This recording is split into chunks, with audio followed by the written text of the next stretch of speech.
Magandang araw sa iyo, Tito Makoy. Ako si Ibet, isang bank teller. Ang kwento ng pamilya namin ay kahawig na kahawig ng kwento ni na Janina, Jacqueline at maging si Mang Serafin, yung lalaking nagtaksil sa kanyang pamilya.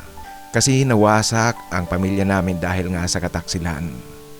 Ang mga mama namin ay matatag na mga ina. Totoo yan, Tito Makoy. Taksil ang papa namin. Ipinagpalit kami sa isang katulong. Naganap ang problema sa pamilya namin noong third year college pa lang ako. Noong magpaalam sa amin ang aming kasambahay, naaalis na sa amin para tumutok na raw sa kanyang pamilya. Alam mo, Tito Makoy, malungkot ang kanyang pamamaalam kasi kasambahay namin siya sa loob ng mahigit 10 taon. Ngunit swerte naman at nakahanap kaagad kami ng kapalit. Siya si Lucita. Si Lucita masipag, hindi dugyot, malinis sa bahay, madali niyang natututunan ang lahat. Tuwang-tuwa kami dito, Makoy, kasi mitikulosa din ito pagdating sa hygiene. Kaya malinis na malinis ang bahay namin, lalong-lalo na ang kusina. Si Lucita ay taga rito rin sa lungsod namin, buhat sa ibang barangay. Madali niya talagang na-absorb ang mga instruction. Palabas at Tito Makoy, high school graduate din at matured na, kaya masinop ito sa mga gawaing bahay. Subalit lumipas ang ilang linggo mula nang dumating siya sa bahay. Alam mo, Tito Makoy, may napapansin akong kakaiba sa kanyang mga kinikilos. Ang mga sulyap niya sa papa namin at ang titig naman sa kanya ni Papa tila kakaiba. Tuwing makikita ko ang ganoong tagpo at sitwasyon, alam niyo po, hindi talaga ako komportable. Sa mama namin, itong si Lucita, maingat siya makipag-usap. Ngunit kay Papa, minsan hindi ko alam kung pasupla, pamimikon, pakikipagberoan, kung makasagot ito sa Papa namin. Basta dito, Makoy, yung pag-uusap na kagaya ng magkalibel lang sila, magkatropa, hindi amo at katulong ang relasyon. Yung pag nakita mo, Tito Makoy, mapapaisip kang meron pang lihim na kwento sa likod ng galawan. Isang araw, maaga akong umuwi sa bahay, magtatanghali pa lang. Wala kasi ang instructor namin ng pang alas 11 ng umagang subject ko. At bago noon, vacant ako ng 30 minutes. Kaya maaga akong umuwi sa bahay namin, Tito Makoy. Dumating ako sa bahay. Nadatnan ko sa bahay silang dalawa ni Papa. Nasa bahay namin sila lang dalawa, Tito Makoy. Bagamat dumating ako, Tito Makoy, si Papa nakaupo sa dining table. Si Lucita naman, abalang-abala sa pagluluto. Kaya lang, Tito Makoy, masama pa rin ang kutob ko. Nagtataka kasi ako kung bakit wala sa shop itong si Papa sa oras na iyon. Gayong dapat naroon siya. Bakit niya iniwan si Mama na wala naman siyang gagawin sa bahay? Ang negosyo nga pala, Tito Makoy, ng mga magulang ko ay export. Meron kaming shop at display center sa sentro ng lungsod. At katunayan po, araw-araw talaga ang papa namin umuuwi talaga kung tanghali para kunin ang nilutong pananghalian sa bahay para sa lahat na nasa shop at display center. Ngunit, Tito Makoy, ang pag-uwi kong iyon na mag-aalas 11 pa lang ng umaga, masyado pang maaga.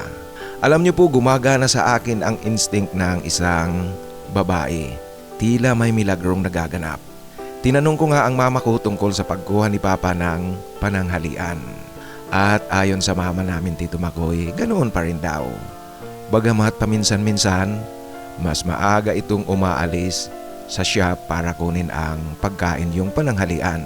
Alam niyo po, sa sinabi ni Mama, tila meron rin siyang napupuna sa papa namin mula nang dumating itong si Lucita sa bahay.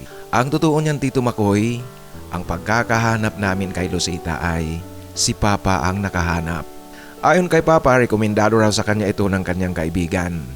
At dahil nga sa kinakailangan naming magkaroon kaagad ng katulong, dahil nga sa magluluto ito ng pagkain ng mga tao sa shop at sa amin din sa bahay, kaya kinuha na niya si Lucita.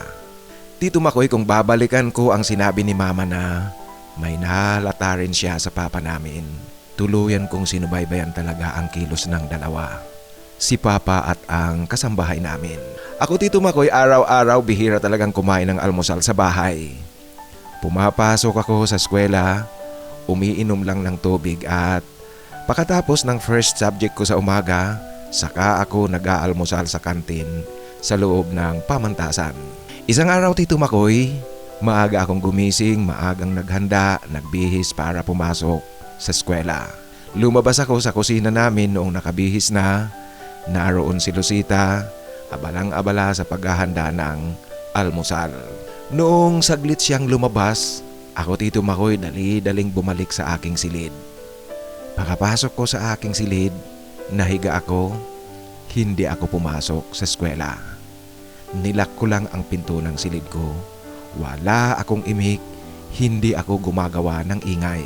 Kaya ang akala ng lahat sa bahay, umalis na ako, pumasok na sa eskwela. Narinig ko nga silang lahat na kumakain ng almusal, ang mga magulang ko at mga kapatid ko. Narinig ko rin na lahat nag-alisan sa bahay. Sina Mama at si Papa magkasabay, gamit ang sasakyan namin papunta sa shop. Si Lucita naman, dinig na dinig ko Tito Makoy na abalang-abala ito sa pag-aayos at paglilinis sa bahay. Sa aking paghiga muli sa aking tulugan, naidlip talaga ako. Nagising akong muli, mag-aalas 10 na ng umaga. At alam mo Tito Makoy, paggising ko, dahan-dahan akong dumungaw sa labas ng bahay. Naroon ang sasakyan namin.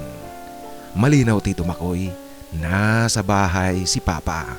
Paglapit ko sa aking pintuan nga, narinig ko silang dalawa ni Lucita na nag-uusap. Kaswal na kaswal ang kanilang pag-uusap, nagtatawanan. Yung pag-uusap Tito Makoy na hindi katulong talaga at amo. Ibang level at halata mong naglalandian. Yan Tito Makoy ang pumasok sa aking isipan kasi nga dinig na dinig ko si Papa na, "Sige na, dali, tamang-tama ang oras nating ito. Tumigil ka nga dyan, nakikiliti ako. Baka mahuli tayo." Ito naman ang wika ni Lucita. Malinaw na malinaw yan Tito Makoy sa aking pandinig. Patuloy akong nakikinig sa dalawa hanggang sa bigla na lang tumahimik.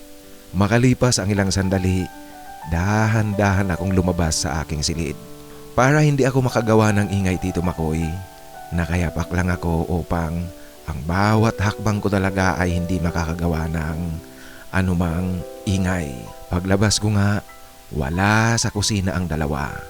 Nakasarado ang kalan, walang apoy, ngunit merong nakasalang na niluluto. Tinungo ko ang silid ni Lucita. May mga naririnig ako Tito Makoy na galaw mula sa loob. Talagang nagdududa ako Tito Makoy sa aking mga naririnig na ingay. Ingay ng naglalandian. Binuksan ko ang pinto, hindi ito nakalak. Ayun Tito Makoy, nasa akto ang dalawa. Kitang-kita ko magkayakap si Lucita at si Papa. Nasa akto talaga, pareho walang saplot. Nabulaga ang dalawa nang buksan ko ang pinto. Ang pagkakamali kasi nila Tito Makoy, hindi nila nilak ang pinto. Marahil ang buong akala ng dalawa, walang tao sa bahay, silang dalawa lang. Ako naman Tito Makoy, ang aking katangahan ay hindi ko dinala ang aking cellphone para videohan sana ang dalawa. Subalit sa aking nakita, naging matalas pa rin ang aking isipan. Lumabas ako ng pinto, nilak ko ito mula sa labas. Ang mga pinto kasi ng bahay namin Tito Makoy, ang bawat silid, meron itong toggle lock sa labas. Kaya nilak ko ang dalawa sa loob ng silid ni Lucita. Hindi sila makakalabas. Kinulong ko talaga Tito Makoy. Narinig ko nang nagkakagulo silang dalawa. Kinakalabog na ang pintuan, tinatawag ang pangalan ko para buksan ko. Ngunit Tito Makoy, hindi ko yun binubuksan. Ang ginawa ko, tinawagan ko si Mama at dali-dali kong pinauwi sa bahay. Tuloy-tuloy ang pagkalabog ng dalawa sa pintuan. Nagpupumilit at sumisigaw sa aking buksan ko raw ang pintuan. Hindi ko talaga yun binuksan hanggang sa dumating si Mama. Pagdating ni Mama, sabay naming binuksan kaagad ang silid at pagpasok namin sa silid ni Lucita, sinugod ni Mama si Lucita. Ngunit Tito Makoy, sadyang nakahanda talaga ang papa naming ipagtanggol itong si Lucita. Kaya mabilis niyang hinawakan ang braso ng mama ko para hindi ito makalapit. Ako naman, Tito Makoy, nakuha ko na yung cellphone ko, binibidyohan ko na ang kaguluhan. Subalit habang nagbibideo ako, sa sobrang galit ko talaga, Tito Makoy, sinugod ko si Lucita, sinampal at sasabunutan ko. Lumalaban sa akin si Lucita, ngunit hindi ako nagpatalo, Tito Makoy. Pinagsasampal ko talaga siya para kay Mama. Nang makita ni Papa na talo ko si Lucita, bigla niyang binitiwan ang mama namin at sinampal ako, Tito Makoy. Ang lakas ng pakasampal na manhid ang pisngi ko. Ngunit Tito Makoy, hindi ako naiyak sa sakit na aking naramdaman. Ang papa namin, sinigawan niya si Lucita na lumabas na at tumakas na. Subalit Tito Makoy, sadyang mabilis akong kumilos, inunahan ko si Lucitang lumabas sa bahay papunta sa gate namin. Nilak ko ang gate. Sa labas ng bahay, Tito Makoy, mayroon akong napulot na handle ng sirang walis tambo. Kawayan ito, hawak-hawak ko. Sige, maldita ka, malandi ka. Subukan mong lumapit. Tatama ito sa katawan mo. Yan, Tito Makoy, ang galit na pagbabanta ko kay Lucita. Kasunod noon, Tito Makoy, alam niyo po ang ginawa ko? Sumigaw ako. Mga kapitbahay, hali kayo rito. Manood kayo upang meron kaming testigo ni Mama. Nahuli namin si Papa at ang malanding kasambahay namin. Nasa akto ng kalandian, kaya hali kayo rito, mga kapitbahay. Yan, Tito Makoy, ang sigaw ko. Alam ko, Tito Makoy, yung ginawa ko kababawan. Subalit alam nyo na, pag galit tayo, hindi tayo nakakapag-isip ng maigi. Yun ang naisip ko, kaya ginawa ko. Hindi nga nagtagal, Tito Makoy, naglabasan ang mga kapitbahay namin. Maya't maya pa, nakita ko si Mama na ipinagtutulakan niya si Papa papalabas ng bahay. Pinapalayas niya ito. Ang papa ko naman, Ma, mag-usap tayo ng maigi, wag ganito, Ma. Mag-usap tayo. Ito ang kanyang pasigaw na wika sa mama ko. Ngunit Tito Makoy, ang mama ko hindi ito pinapansin. Nung nasa gate na silang dalawa ni Mama, binuksan ko na ang gate. Alam niyo po ang ginawa ni Mama, itinulak niya talaga si Papa papalabas. Nung nasa labas na si Papa, ang ginawa ko naman, ang aking itinulak ay si Lucita. Malakas na malakas ang pagkakatulak ko sa kanya. Napasubsob pa nga ito, Tito Makoy, sa tabi ni Papa, sa harap ng mga nag-uusyosong kapitbahay namin. Sige, maglandian kayo sa harap namin. Ito, Tito Makoy, ang sigaw ko sa harap ng mga kapitbahay naming nanunood na. Alam niyo po, tinitingnan ko ang dalawa, halos matunaw ito sa kahihiyan. Nung makatayo itong si Lucita, nagmamadali itong tumakbo papalayo, Tito Makoy. Ang papa namin, Tito Makoy, na iwan, muli itong sinugod ng mama namin, pinagsasabunutan at pinagsasasampal.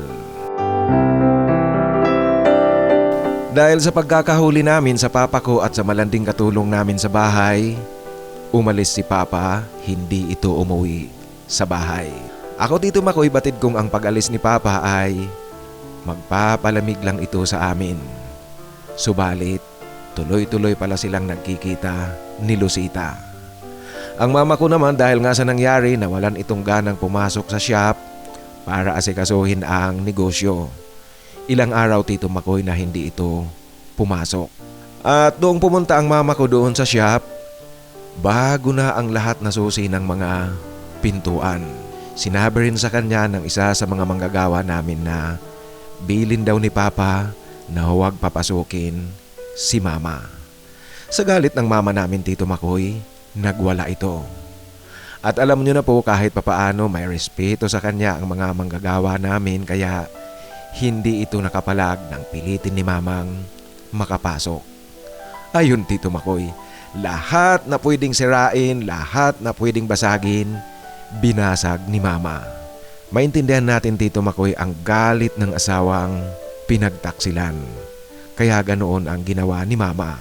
Subalit, Tito Makoy, ang masaklap, Ang mga dokumento ng negosyo namin kasama na ang mga bank documents, ang passbook ng business account, lahat ito nakatago sa safety vault sa loob ng shop. Lahat ito nakuha ni Papa. Naghintay kaming umuwi siya sa bahay ngunit hindi na talaga bumalik si Papa. Ang bahay namin Tito Makoy ay bahay ito ni Papa na ipundar niya noong binata pa siya bago pa sila naging mag-asawa ni Mama. Dala ng pride at galit ni Mama, umalis kami sa bahay, lumipat kami, bagamat sa kaparehong subdivision pa rin. Yung bahay ng uncle ko na nasa Canada, dito kami pansamantalang tumuloy. Alam niyo po, sa paghihiwalay na ito ng aming mga magulang, kaming magkakapatid natigil sa pag-aaral kasi walang pera. Ganap kaming tinalikuran ni Papa. Tuluyan na niyang ibinahay ang kanyang kalaguyo. Ang tanging hawak lang kasi ni Mama ay ang savings account na yung account para sa panggastos namin noon sa bahay. Hindi kalakihan ang pera dito Tito Makoy.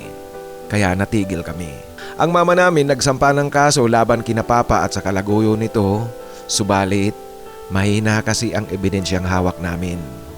Hindi ko kasi nabidyohan yung nasa akto ang dalawa na gumagawa ng milagro. Kung yun sana ang video na hawak ko, malakas ang ebidensya. Kaso Tito Makoy, ang tanging videong nasa kamay ko ay yung kaguluhan na namin at lumalabas pa nga na kami ni Mama ang nang-aatake. Yan ang dahilan kaya na-dismiss ang kaso. At dahil nga sa pagkakadismiss ng kaso, alam mo Tito Makoy, lalo pang lumakas ang pang-aasar ng dalawa, si Papa at ang kanyang kalaguyo. Bumili ito ng bagong motorsiklo. Madalas ang dalawa magkaangkas paikot-ikot sa subdivision at sa lungsod. Tila dinidisplay nila na panalo sila, kami talo at ngayon nga. Sa pagkakataong ito Tito Makoy, dalawa na ang kanilang sasakyan. Yung sasakyan namin na ginagamit sa negosyo, tapos yung bagong motorsiklong binili ni Papa. Samantalang kami Tito Makoy, wala, naglalakad. Subalit hinayaan lang namin ang dalawa sa kanilang ginagawang pang-aasar sa amin. Sa panahon ding ito Tito Makoy, sa bahay na yung bahay namin noon, tuluyang itinira ni Papa ang kanyang kalaguyo. Alam mo Tito Makoy, tuwing madadaan ako rito halos gusto kong pumasok, magwala at bubugin ang kanyang kalaguyo. Nakakainit talaga ng dugo Tito Makoy, nakakainit, nakakapikon. Siguro Tito Makoy, maiintindihan mo ako sa aking nararamdaman. At sa panahong ring ito Tito Makoy, meron na silang anak. Dalawa ang naging anak ng kataksilan ni na Papa at ang kalaguyo nito. Subalit Tito Makoy, sa panig naman namin ang kagandahan, magaling dumiskarte si Mama, malakas ang loob.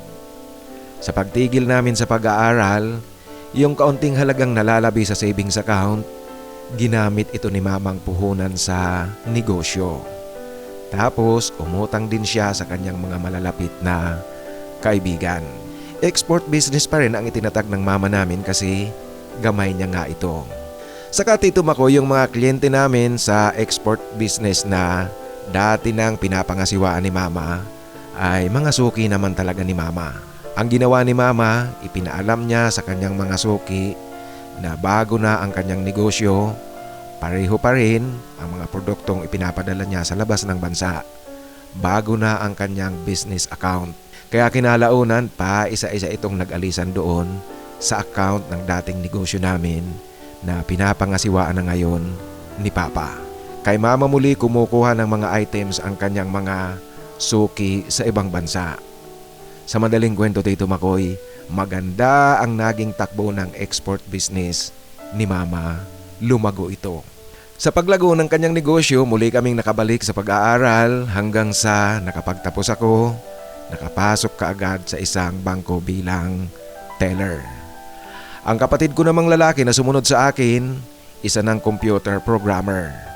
At ang bunsong kapatid namin, babae, hospitality management ang natapos kaya nakapasok ito sa isang 5-star hotel sa Manila. Alam mo Tito Makoy, sa kaso naming mag-anak, sa pamilya namin, sa papa ko at sa kanyang kalaguyo, Sadya nga talagang ang karma ay palagi lang nandyan, hindi umaalis, umaali-aligid lang. Kasi isang araw tumawag sa akin ang medical director ng isang ospital.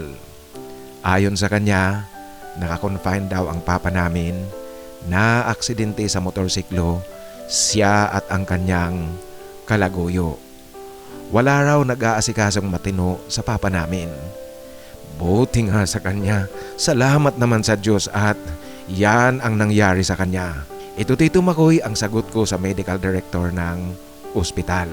Dahil nga Tito Makoy sa hindi pa talaga humuhupa ang galit ko sa papa namin. Kaya lang Tito Makoy, sadyang kahit papaano ang papa ko ay papa ko, biological father ko. Hindi natin talaga may iwasan na kahit papaano meron tayong pakiramdam na ganito. Kaya makalipas ang 2 araw, napilitan din akong puntahan siya sa ospital. Nakita ko Tito Makoy, malala ang tinamong pinsala sa pagkakaaksidente.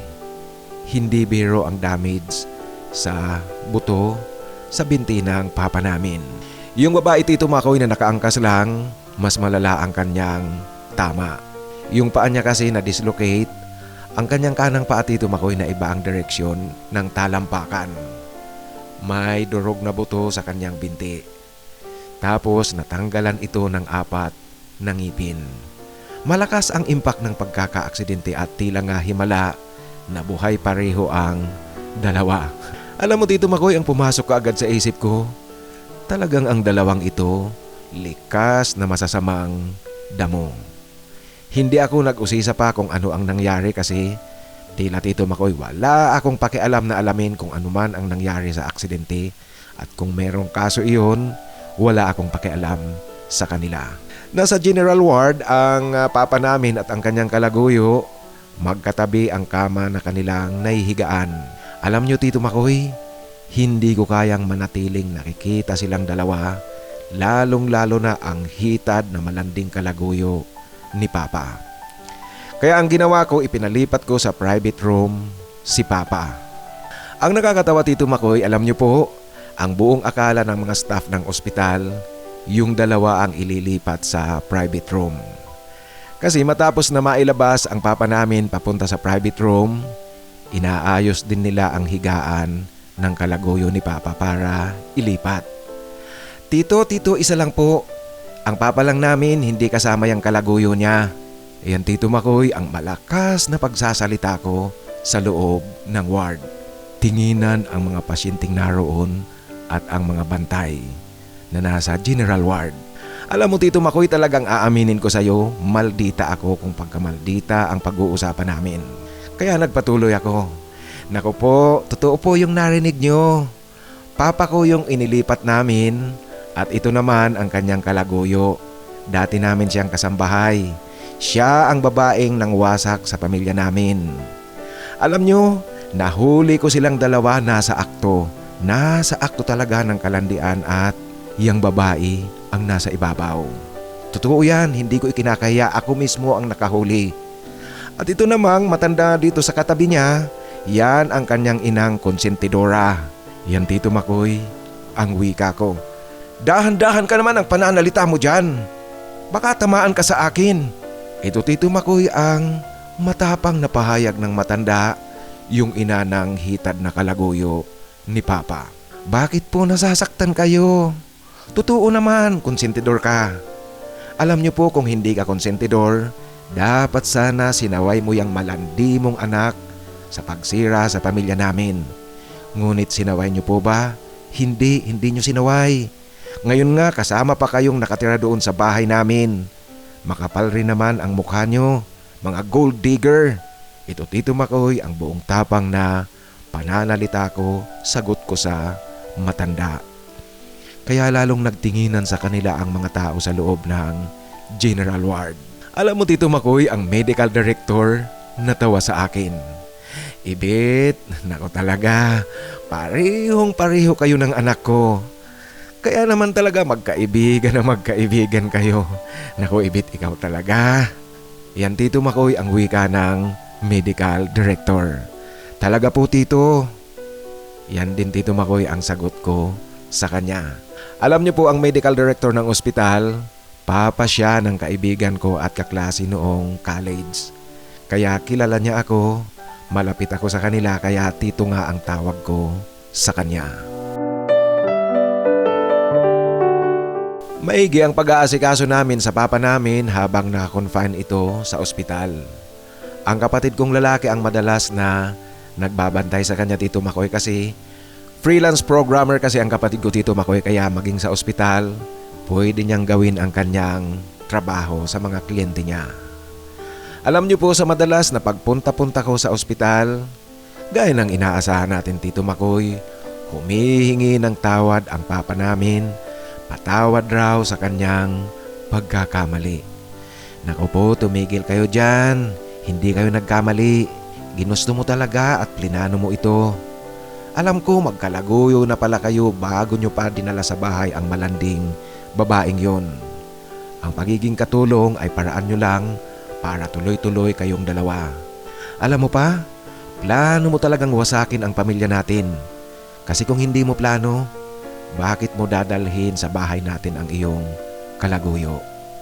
Iyan Tito Makoy ang wika ko sa papa namin para tumigil siya sa kanyang pag-iinarte at pagdadrama. May pagkakataon pa Tito Makoy na tinanong niya ako kung kumusta raw ang kanyang kalaguyo. Wala akong pakialam sa kalaguyo niyo. Kung gusto mong malaman, gusto mong alagaan siya, sige puntahan mo siya. Huwag mo akong uutusang tumawag ng staff ng ospital para dalhin ka doon. Sige, bumangon ka, puntahan mo ang iyong mahal na kalaguyo. Iyan Tito Makoy ang matalim na mga salita ko sa papa namin. Hindi siya makakibo Tito Makoy dahil alam niyang tama ang mga sinabi ko. Hindi rin siya makakapunta roon kasi nga hindi siya nakakalakad. Alam mo Tito Makoy sa pagtatanong na iyon ng papa namin tungkol sa kanyang kalaguyo, lalo akong nainis. Talagang nag-init ang aking dugo. Sa harap ko ba naman, ako pa ang tatanungin niya at ipapakita niya ang kanyang pag-aalala sa kanyang kalaguyo? Kaya galit talaga ako Tito Makoy na bad trip ako ng husto nung oras na iyon. Nailabas si Papa sa ospital. Siyempre Tito Makoy, yung pera niya ang ginamit naming pambayad sa ospital. Hindi siya nakapagreklamo. Nung ipalipat kasi namin siya Tito Makoy sa private room, ang buong akala siguro ng Papa namin, kami ang sasagot para sa charge ng private room. Yun ang kanyang pagkakaakala. Naku Tito Makoy, pwede ba yun? Siniswerteng masyado ang papa namin. Nabigla na lang siya nang dumating ang bill ng ospital na ganoon kataas ang bill niya sa ospital kasama na ang charge sa private room. At sa pagdating ng bill Tito Makoy, hiningi ko ang ATM card niya para mag-withdraw ng pera na pambayad sa hospital bill. Hindi makapagreklamo ang papa namin. Kasi Tito Makoy, sige, subukan niyang magreklamo kung baga hindi siya muli nakatikim sa akin ng matalim at masakit na mga pananalita. Kaya walang nagawa ang papa namin, ibinigay sa akin ang ATM at ang PIN code nito. Ngunit Tito Makoy, hindi ako kumuha ng pera na hindi kailangan doon sa pambayad sa ospital. Sa kanyang pagkakadischarge sa ospital, kailangan niyang merong wheelchair kasi masilan pa ang kondisyon ng kanyang binti. Hindi pa ito pwedeng ilakad. Yung babae naman Tito Makoy, huli ng 1 linggo ang kanyang pagkakadischarge sa ospital kasi nga mas malala ang tama nito. Ang rekomendasyon nga ng mga doktor doon sa ospital, dalhin ito sa Manila upang doon isagawa ang operasyon, ayusin ang buto, maayos ang posisyon ng kanyang paa at mabigyan ng remedyo. Subalit dahil nga sa malaking halaga ang kailangan nila, hindi na ito dinala sa Manila. Ang papa namin nung araw na na-discharge, inihatid namin ito sa bahay nila, yung dating bahay namin. Meron naman silang katulong dito sa bahay. Kaya matapos naming maihatid doon, binigyan ko na lang ng instruction ang katulong at umalis na kami ng kapatid ko. Ang papa namin Tito Makoy, Anak, huwag niyo kong pabayaan anak. Tulungan niyo ko anak. Pakiusap anak. Iyan Tito Makoy ang mangiyak-iyak na wika sa amin at magmamakaawa ng papa namin. Subalit hindi namin ito pinansin. Tama na yun, Tito Makoy, na inasikaso namin siya sa ospital. Ngayong nasa labas na siya, bahala naman sila kung ano ang kanilang gagawin. Hindi na namin problema ito. Kung ano man ang hirap pa na kinakailangan niyang danasin sa kanyang paglabas sa ospital, alam mo, Tito Makoy, yan ang sinasabi ko, pagdusahan niya ang bawat paghihirap na kinakailangan niyang danasin. Silang dalawa ng kanyang kalaguyo. Alam niyo po, ini-imagine ko lang kung gaano talaga kahirap iyon. Kasi pareho silang dalawa naka-wheelchair pansamantala habang nagpapahilom ng sugat na kanilang tinamo at habang nag-a-under sila ng therapy. Hindi ko ma-imagine, Tito Makoy, kung ano ang kanilang gagawin at papaano iyon dahil kinakailangan pang alagaan ang kanilang dalawang mga anak. Lumipas ang mahigit 1 taon ng pagte-therapy, nakakalakad ang papa namin, meron itong gamit na saklay. Si papa kinalaunan nakakalakad ito na walang saklay, ngunit papilay-pilay ito, Tito Makoy. Samantalang ang kanyang kalaguyo tuluyan na talagang napako sa saklay hanggang sa ngayon kasi nga amputated ang isa niyang binti. Ang masaklap pa, Tito Makoy, alam niyo po, kasama ng mga regalong dala sa kanila ng karma, nagsara ang export business ni Papa. Kasi nawalan sila ng sapat na puhunan dahil nga sa pagkaka-ospital nilang dalawa. Ang totoo niyan, Tito Makoy, yung negosyo namin noon kaya lumago kasi mama namin ang namamalakad. Maganda noon ang takbo ng export business. Nagalisan ang mga kliyente niya na kliyente naman talaga ng mama namin. Lumipat ito kay mama. Sa pag-alis ng mga foreign buyers na suki naman talaga ng mama namin, hindi na gaanong naitama ni Papa ang pamamalakad, kaya nagsara talaga ang negosyo. Yung babae naman na kalaguyo ng Papa namin, talagang walang alam ito sa export business. Ang tanging alam niya lang ay ang tumihaya para sa Papa namin. Kaya saan ba naman pupunta ang negosyong iyon kung di sa pagsasarado at pagkakalogi. Ang papa ko, Tito Makoy, pagkatapos magsara ng export business niya, napilitan itong maglagay ng bagong negosyo. Naglagay ito ng talipapa sa harap lang ng kanilang bahay, yung bahay namin noon. Hanggang ngayon, ito ang kanilang kabuhayan. Alam mo, Tito Makoy, sa araw-araw na dumaraan ako sa harap ng bahay namin noon, sa talipapa ng papa namin, kitang-kita ko ang paghihirap nila ngayon sa itsura nilang magkalaguyo. Alam mo, Tito Makoy, ang isa pa sa pinakamasaklap na regalo ng tadhana sa pagsasamang ito ng papa namin at ng kanyang kalaguyo, yung dalawang anak nila, pareho may mga abnormalities. Sa tingin ko, Tito Makoy, pareho mentally impaired ang mga ito. Nalaman ko kasi na mga premature pareho ang dalawa ng isilang. Bagamat ang pagiging premature na isinisilang ay hindi naman ibig sabihin ay magiging abnormal kaagad ang bata. Kaya lang ang dalawang anak nila talagang may mga abnormalities. Kaya ngayon, Tito Makoy, sa nangyayari sa buhay ng papa namin at ng kanyang kalaguyo, masasabi kong doble impyerno ang kanilang kinasadlakan. At magpahanggang ngayon din, hindi namin pinapansin ang papa namin.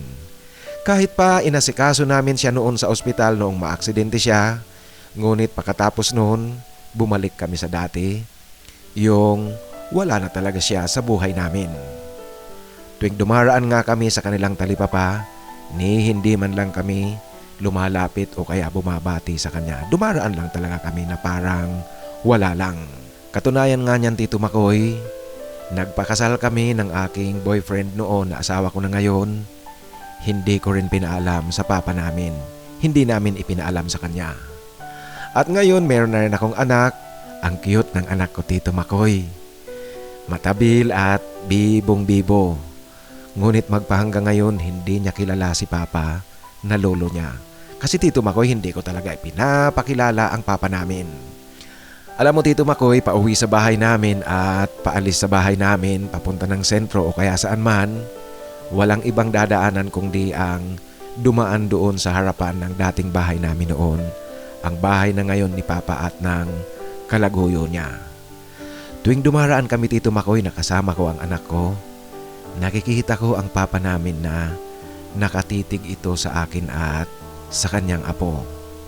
Basang-basa ko Tito Makoy sa kanyang pagmumukha na gustong gusto niyang lapitan, gusto niyang lambingin ang kanyang apo, ngunit hindi niya ito magawa. Hindi ako bumabati sa kanya at hindi rin ako nagmamano. Katunayan Tito Makoy, sa papa namin minsan, kahit papaano nakakaramdam din ako ng awa. Subalit Tito Makoy, tuwing bumabalik sa akin ang mga nangyari, lalong-lalo na noong araw na nahuli ko silang dalawa, biglang pumapasok sa aking isipan.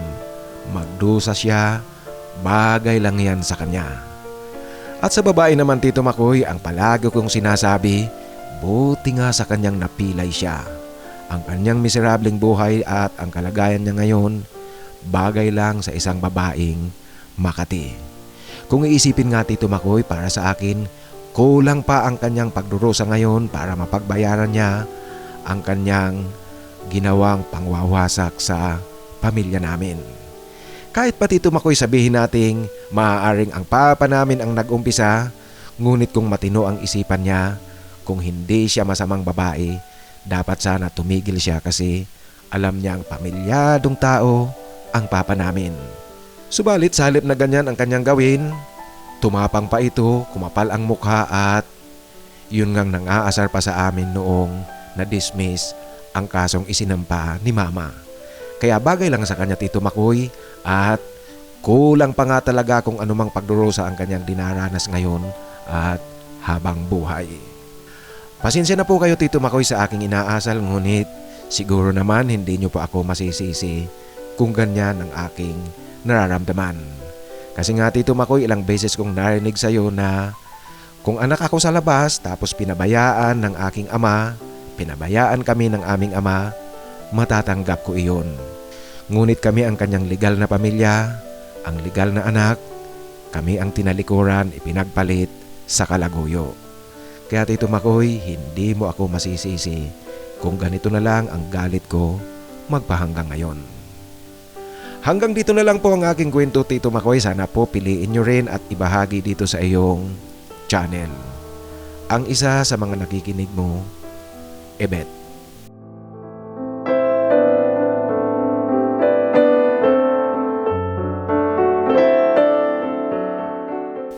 Maraming salamat Yvette sa pagbabahagi mo ng iyong kwento.